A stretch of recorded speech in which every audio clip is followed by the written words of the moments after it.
What's up, guys? Welcome back to another episode of RedScizor Rambles. Today we're going to be rambling about Pokemon Fire Red and Leaf Green for the Game Boy Advance. These were the first ever Pokemon remakes.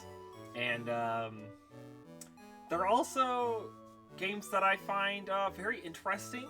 And as far as ways to play Gen 1 goes, or at least Kanto goes, because there's a bunch of them now, this is still my favorite iteration of the original games by far.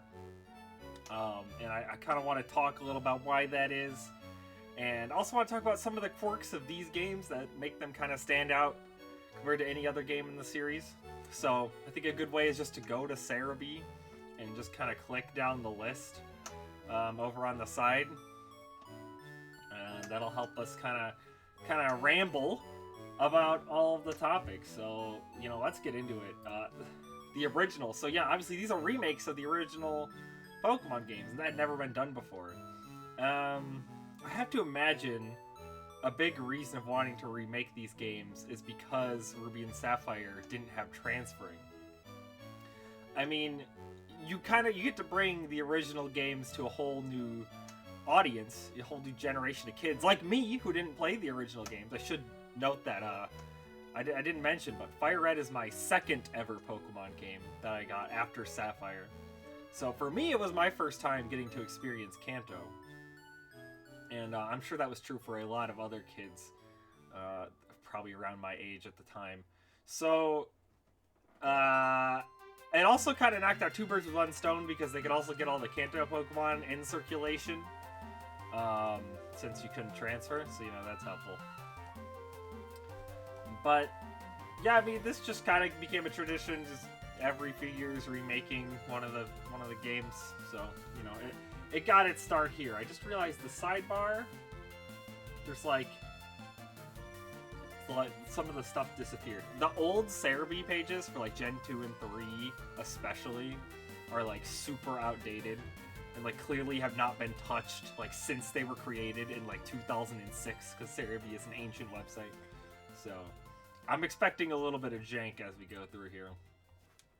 So the Kanto Pokedex, there's not a lot to talk about in terms of like the Pokemon chosen for the dex, because it's just the original Pokemon.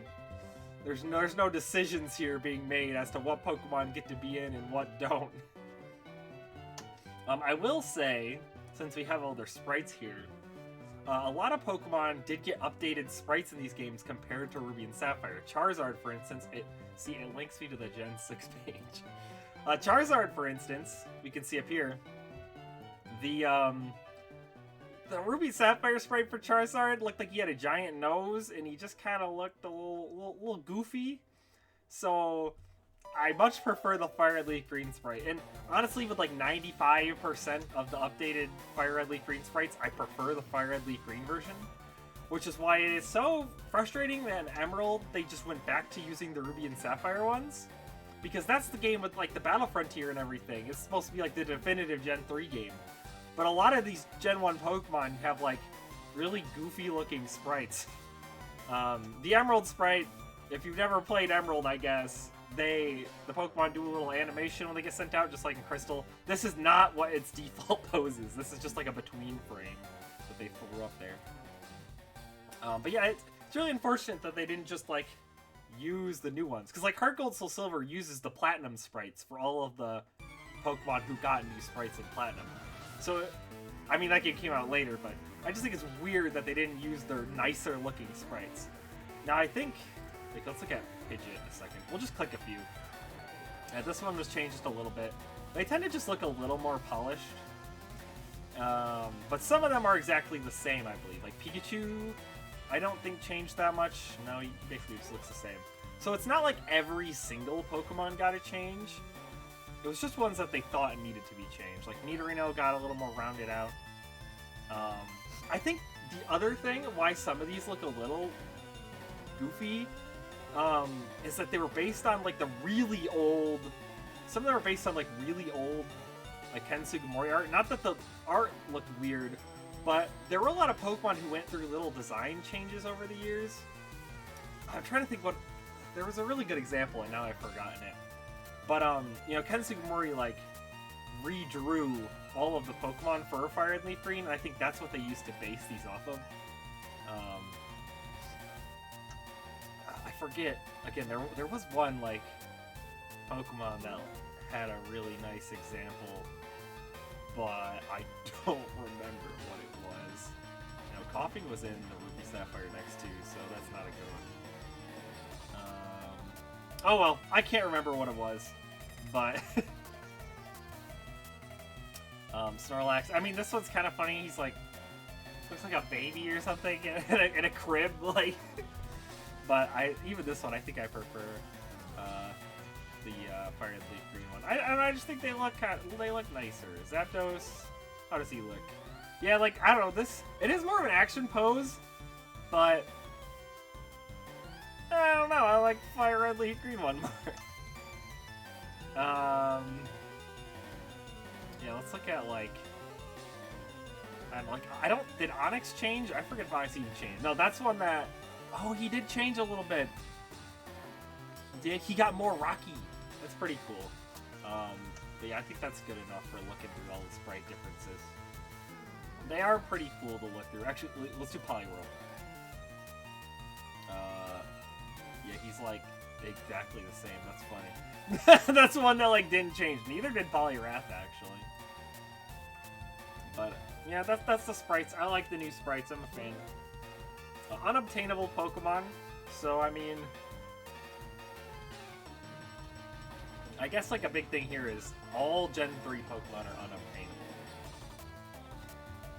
And then some Gen 2 Pokemon are unobtainable.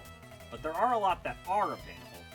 Notably, if we go through and look at the Pokemon that aren't obtainable, these are all Pokemon that you could obtain in either Ruby Sapphire or Colosseum, because once these games came out, you could get all of the Pokemon needed to complete your national dex.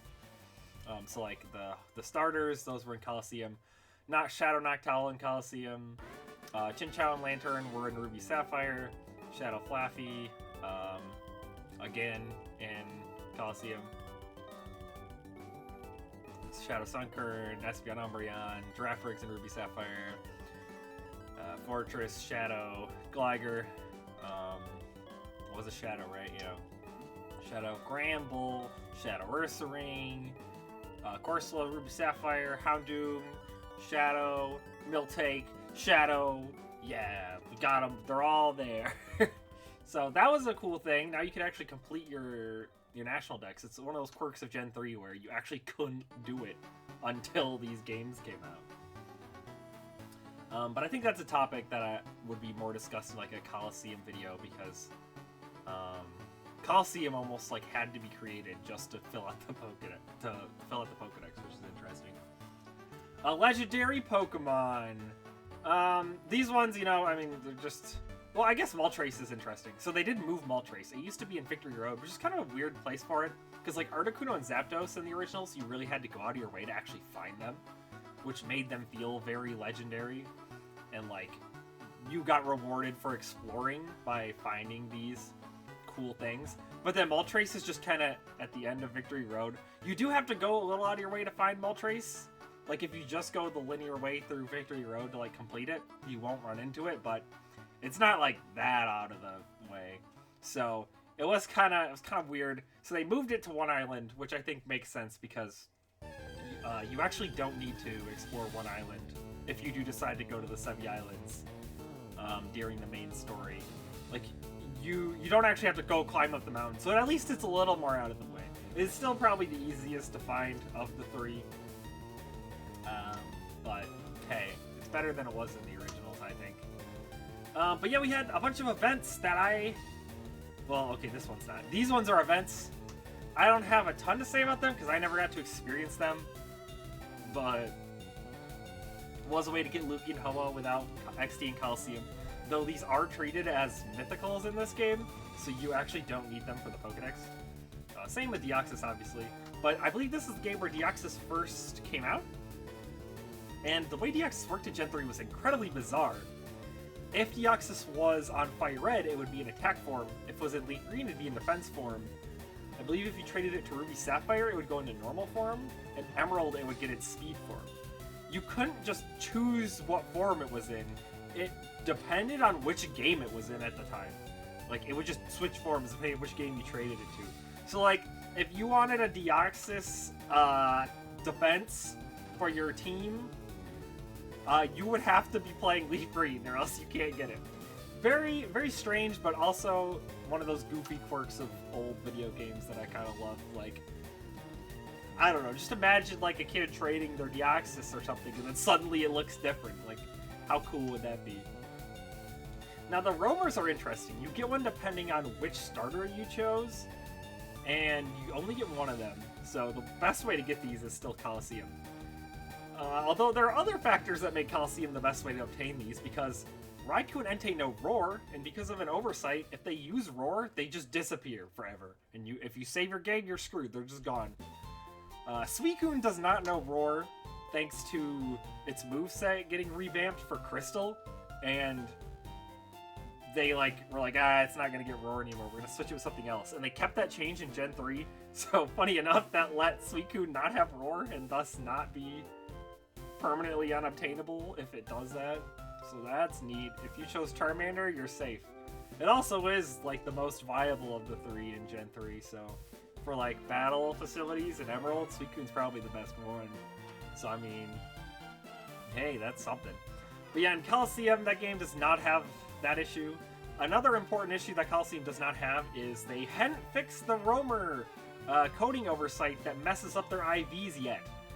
It was present in Ruby and Sapphire, Latios and Latias, where the game reads in code it shouldn't and puts that as the IVs, causing them to have like 0 in almost every IV, and then like perfect HP, and then a weird attack stat. Yeah, Latias had to deal with that in Ruby Sapphire, and they hadn't caught it yet when these games were made, so Raikou and Suicune also had that bug. It was not fixed until Emerald, with the Latios and Latias in that game. But yeah, the best way to get these is Coliseum, because not only are they way easier to capture, not only can you get all 3 of them in that game, but you also can get them with IVs that aren't complete, trash. So, pretty bizarre roamers. If you want to shiny hunt these, I guess, I don't know, there are like so many guides now for Coliseum shiny hunting too, that I'm actually not sure which way would be easiest. But let's go ahead and go to gift Pokemon. Do I have anything to say about the gift Pokemon? The Togepi's interesting, but I kind of want to talk about the Sevi Islands altogether. But I think there was something special with this Togepi, like, if you bring it back, something happens. Oh man, I don't actually remember. I'm gonna, you know what, Togepi, Water Labyrinth. Let's see if I'm crazy or not. We'll go to Bulbapedia. Maybe it has something. I have to verify I'm human first. So if the first Pokemon your party has Max Friendship, you get a Togepi egg. That's all it says about that. I feel like there was more to this Togepi egg.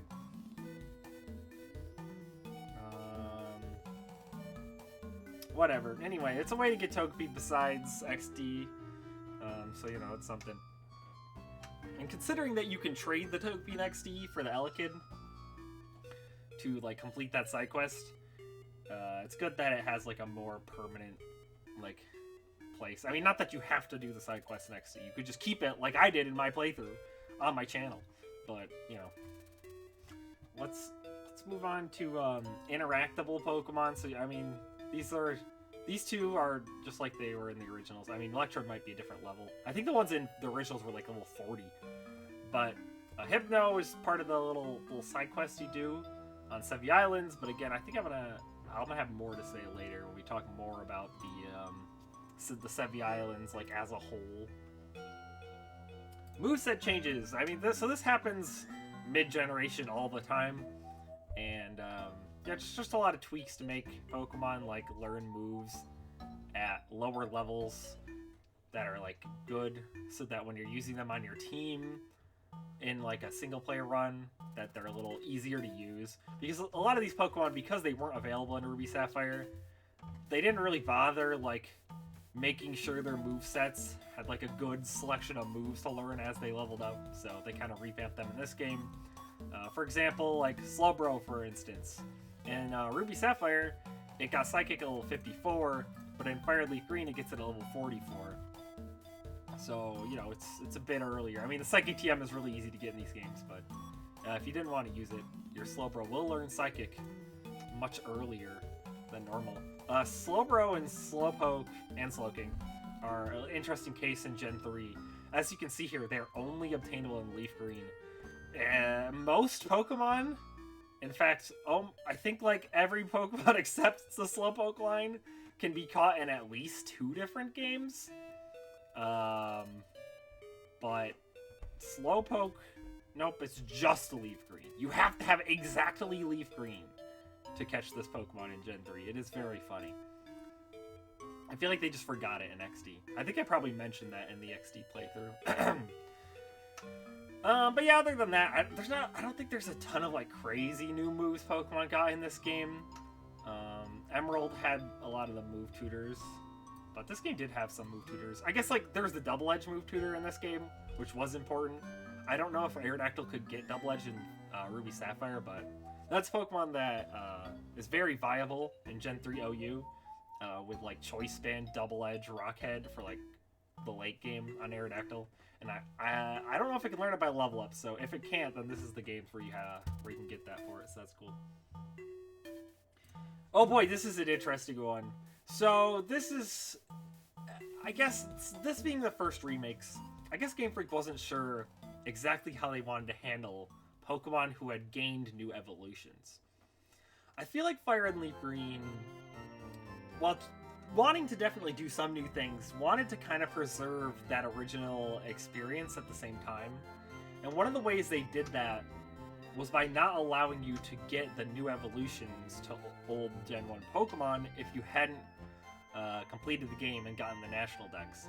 So if your Golbat hit high enough friendship, it would like start the evolution screen, but then it'd be like, oh, never mind. And this is true of Golbat, and Chansey is another one. You also cannot trade with Ruby Sapphire or Emerald if you do not yet have the National Dex, which is also interesting. They really did want you to only experience Gen 1 Pokemon for the main game. And a lot of people find that really annoying. And I get that. On one hand, I kind of like I get the idea behind it, I guess. But I think the way Heart Gold Soul Silver does it, where like you never fight any trainers in like Johto that use like a Mamoswine or a Lickilicky, but they are still in the Pokedex. Makes a little bit more sense. There are still Pokemon you can't get, like, I don't know, I think you have to trade Magneton over to Diamond Pearl Platinum to evolve it. But a lot of Pokemon, again, like Lickilicky, Tangrowth, that kind of stuff, you can get during the main game in Heart Gold Soul Silver. But, I don't know, I don't hate this change. It does suck for Golbat because it's much worse than being a Crobat, but oh well. Version exclusives. I think they did change the version exclusives around a bit for these games. But, like, wasn't Meowth the version exclusive in the originals and it's not in these games? I think that is the case. So they aren't actually just copy and pasted from the originals, which it's an interesting decision. There's also some Johto Pokemon that are version exclusive because, you know, of course there are. The Kanto region! Whoa! What? This is... Oh, okay. Interesting page. Okay, the Sevi Islands! Okay, let's talk about Sevi Islands. So the Sevi Islands were the new content added in these games. I have to imagine that it was maybe supposed to kind of replicate the, like, Orange Islands from the anime. But they're not literally the Orange Islands. They're just a whole separate set of 7 islands with the most boring names ever. They're just called 1, 2, 3, you know, all the way to 7 Island. But, you know, they are a cool way to try and expand Gen 1 a bit, because Gen 1 doesn't really have a post-game other than exactly Cerulean Cave. So it was a way to kind of give the games a post-game and also give some space in between Blaine and Giovanni, because in the originals, you know, you beat the 7th gym and then you immediately just go fight the 8th with nothing in between. So it was a way to kind of space out the game a little bit more and help the pacing. Because once you beat Blaine, Bill shows up and is like, hey, do you want to go to the 7 Islands? And going back to how they kind of want to preserve the original experience, you can just straight up refuse him and just play the game like the originals. But you can also choose to go with him and experience the first 3 islands, which I've always done. I've never refused him. 1, because, you know, I want that EXP. But 2, again, I just think it helps with the pacing to, like, have something to do in between the 7th and 8th gym. Surely Game Freak would never do something like this ever again, you know. It's definitely not like Sword and Shield has you immediately fight the 8th gym after the 7th. Maybe in the Sword and Shield remakes. Anyway. Where was I? Oh, the 7 Islands. So once you capture, what is it, 60 Pokemon? You register 60 Pokemon in your Pokedex? Oh, that's something I want to touch on quick. The Pokedex.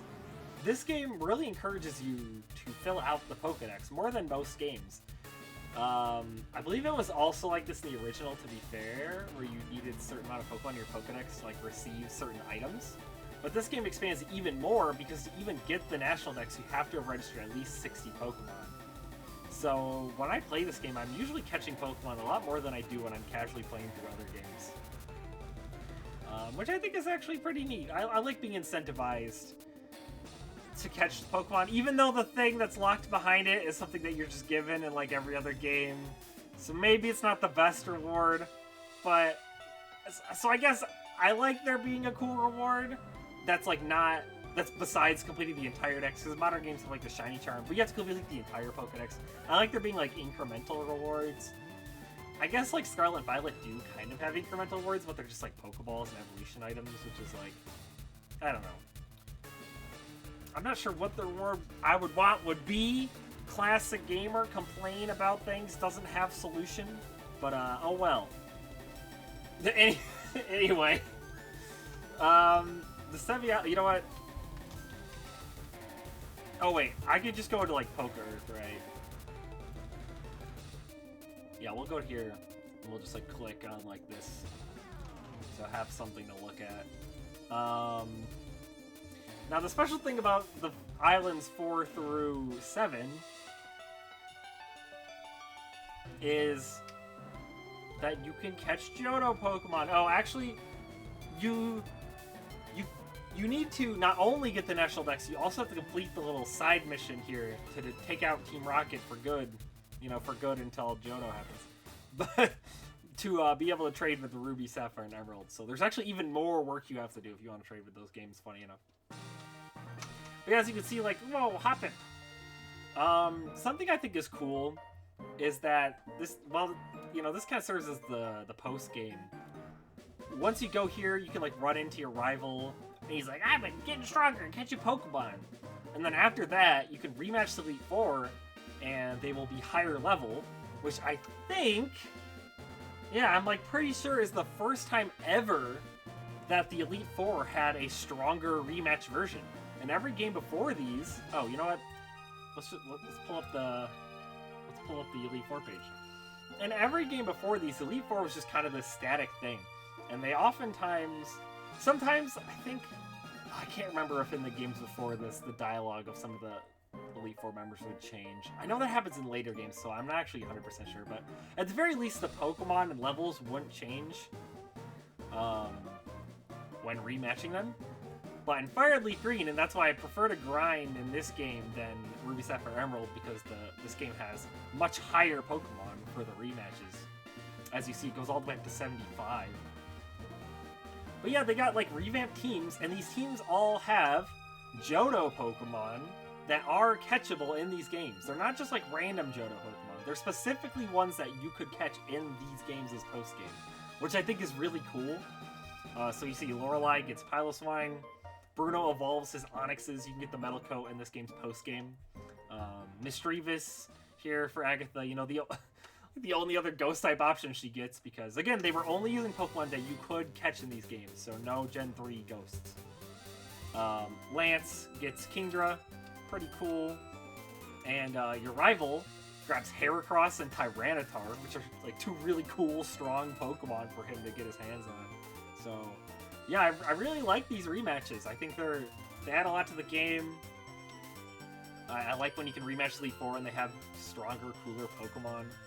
I think Emerald didn't do that either. I think they still use the same teams. If you rematch in Emerald, yeah.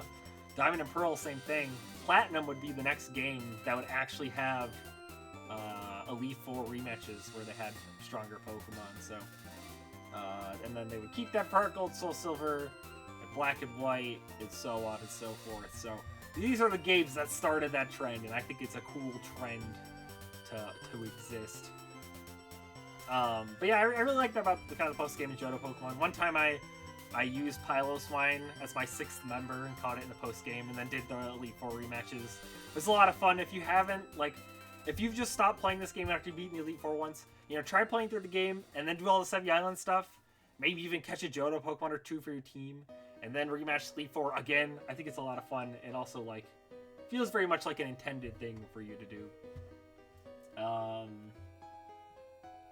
yeah, the Sevii Islands are really kind of strange. There's a lot of stuff going on. You can kind of do them in any order. Like the Team Rocket stuff you have to do in kind of a linear fashion. But after that, you're free to just kind of explore the islands and see what's up.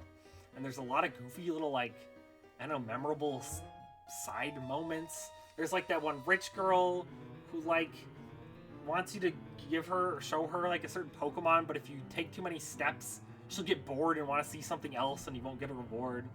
There's the cave, which is like the freaking forest from Zelda. What the heck is the forest called? The Lost Woods? Is that right? Whatever. Where you have to try and figure out where the heck you're supposed to go, and then you get to the bottom and you save the person at the bottom. I don't remember what island that's on, though. Maybe Sea Volcano, Birth Island. Oh, Lost Cave. Yeah, Lost Woods, Lost Cave. I think I'm right. This is also where you catch Murkrow or Mischievous, depending on your game. But yeah, you fight this. Oh, I think is this the rich lady? Is it after this is when she shows up to be annoying? There's the Togepi egg. There's that forest with all the bug types in it. There's just a lot of cool memorable areas. But that said, they are very short. You can kind of play through all the content in the Sevii Islands in a really short amount of time. And there's also not a ton to do here that's replayable. The closest thing to that is the Trainer Tower. But the Trainer Tower, it's not the same as a Battle Tower. For one, it doesn't have set levels or anything. It's just kind of a place you go. I forget, do you get experience here? I think you might even get an EXP here. I could be wrong about that. But trainers just kind of have whatever level Pokemon they have. Oh, actually the level scale. Okay, so maybe you don't get EXP here. I'm getting that mixed up with Black Tower, White Forest. But they don't really have the competitive level teams that you'd expect, their movesets and stuff. I guess their movesets are decent. I don't know, it's just not as hard as the Battle Tower. And because they're all just kind of set, you just... Once you've kind of done them all, you've kind of done them. Some of the rewards are pretty good. They're extra evolution items, so if you want another upgrade, then you can get one from here.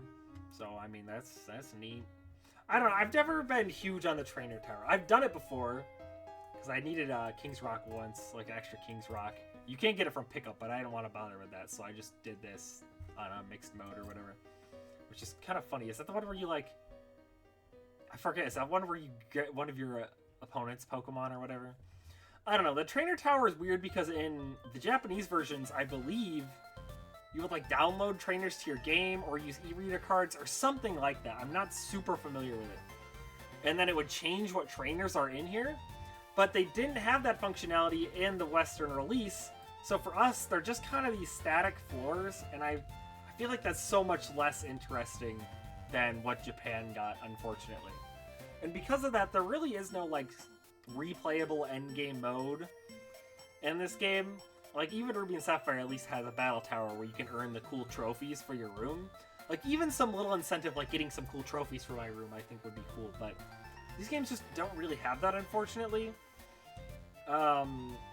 But yeah, I don't know. I guess that's like my number one mark against these games in particular, and why I find myself oftentimes coming back to Ruby, Sapphire, Emerald a lot more than these for like post-game stuff. Because, you know, if I want some cool little challenges, I'm gonna either boot up Ruby, Sapphire to get some cool trophies for my bedroom, or I'm gonna boot up Emerald and mess around at the Battle Frontier. But there's not really anything like that in Fire Red Leaf Green. I feel like they're best played as kind of a companion game to those other games in that respect. But that said, as like their first attempt at like adding some new post-game content to an old game, I think the 7 Islands are still really cool. I like that they exist. I just wish there was just a little bit more to do there. Just a little bit. Also, the daycare sucks in these games. So the originals didn't have a daycare where you could breed because breeding wasn't a thing yet. So they added the like breeding daycare to 4 Island, I think. But like, there's no good path for you to bike by the daycare. It's really bad. So like, everyone always just egg hatches in Emerald. Also, Emerald introduced Flame Body and Magma Armor, like making your eggs hatch faster. So it's like Emerald is just way better to breed in. I refuse to breed at any game that isn't Emerald. Put it that way. TMs, I mean, these are the same as Ruby Sapphire. There's not really any changes here, other than you don't get the dive TM, I guess. Move tutors.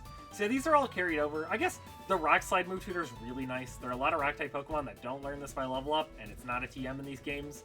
So this little kid right here, I have had him teach my Pokemon moves many times. Start up new file just to get over here and teach my like Aerodactyl Rock Slide or something. Very nice move tutor move. Explosion is here. It's also an Emerald, but it's nice that it's also in these games because it's a very good move in Gen 3, especially for Emerald Battle Frontier. Like, I was playing recently and I'm like, man, Explosion is just so good for the Emerald Battle Frontier. Like, if you ever get into a scenario where your opponent has one Pokemon left and you have at least 2, you just press Explosion and you win the battle. It's such a good move. Swords Dance, I guess, is also a pretty good one. There's more good move tutor moves than I remembered. Like, Swords Dance is another move that it's not a TM in these games, so this is like a place to get it. A lot of these are in Emerald, though. I should point that out. In fact, I think all of them are, so they're not exclusive. But Rock Slide, you probably have to pay battle points to learn it, if I had to guess, in Emerald. Whereas in this game, you just talk to this kid, and he teaches your Pokemon Rock Slide, and that's the end of it, which is a lot easier. Although you do have to create a whole new file if you want to do it a second time, which sucks. Not a lot to talk about in terms of items.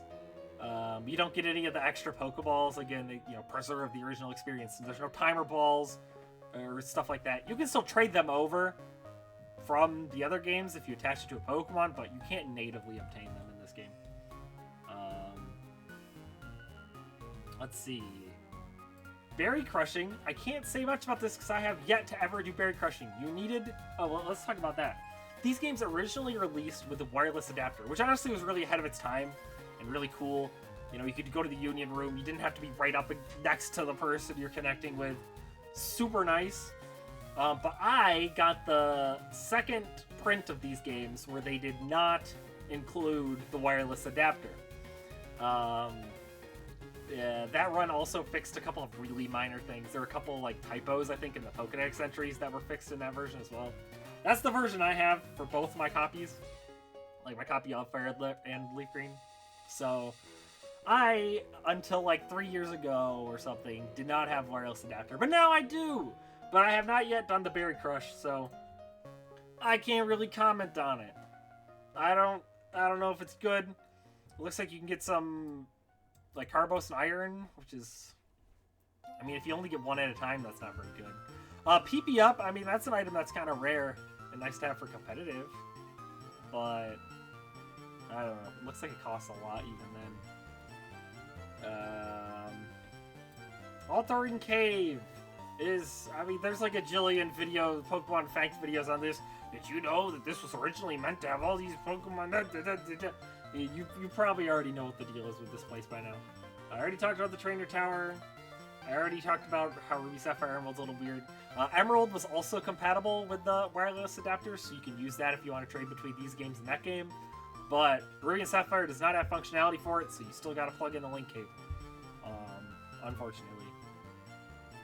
So I still own my link cable, even though I've got the wireless adapters now. The e-reader! They cut out all this functionality in our version, so screw us, I guess. Fame Checker is a really cool little addition.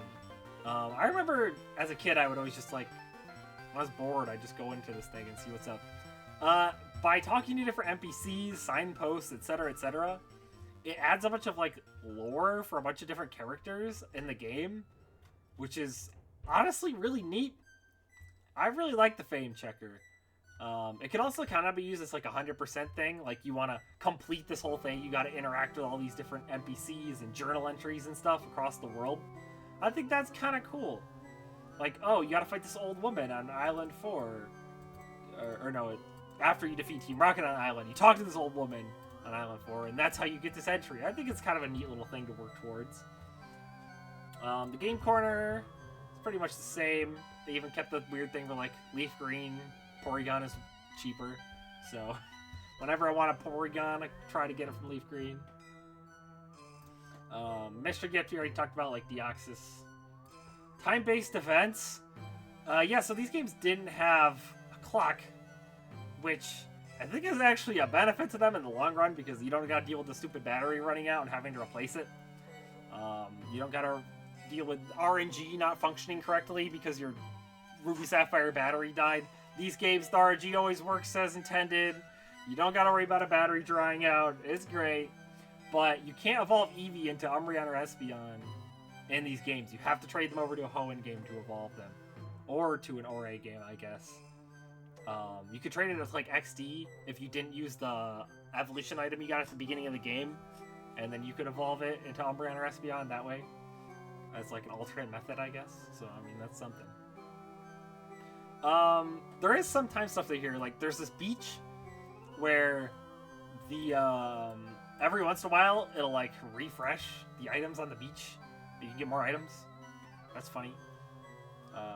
Or actually, oh, it's not time-based. It's actually based on how many steps you take. So I guess it's a way to kind of simulate the progression of time. The Versus Seeker, I mean, yeah, every 100 steps. The Versus Seeker would always be this way, and when it came back, though, it'd be step-based. But it looks like Daisy gives your Pokemon a haircut after every 512 steps. That's actually really nice. It means that you can just bike around. I mean, 512 steps is not a lot of steps. You could easily do that and just get another haircut. That means this is probably the best game for friendship, right? It would be really fast to evolve a friendship Pokemon in Fire Leaf Green, so hey, that's neat. I didn't even know that. I'm going to use that next time I need to evolve a Pokemon with happiness in Gen 3. And then the trainer card, you know, just like Ruby Sapphire, you can upgrade the trainer card by doing different things. Complete National Dex, except for Mythicals. Complete the Kanto Dex, except for Mew. Complete the Pokemon League. I've done all of those on my Fire Red. I still need to complete Pokemon Jump. Bro, Pokemon Jump is brutal. Pokemon Jump takes years off my life.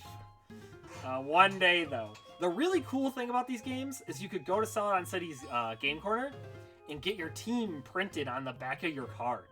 And it's so cool. It was like, even as a kid, I was like, this is the greatest thing ever. I would always like go back there just to get my Pokemon reprinted on the back of my card. It's so fun. But yeah, those are Fire and Leaf Green. I think that kind of covers it. We've covered all of the side stuff over here. Really cool games as like the first remakes in the series. Again, my favorite way to play through the games. I guess they didn't really talk about like why they are specifically, but I'm sure a lot of it's just nostalgia. But you know, that's fine. I still think they're cool. I think this is a good little overview. I'm gonna end the video here before I just keep rambling forever. So, subscribe.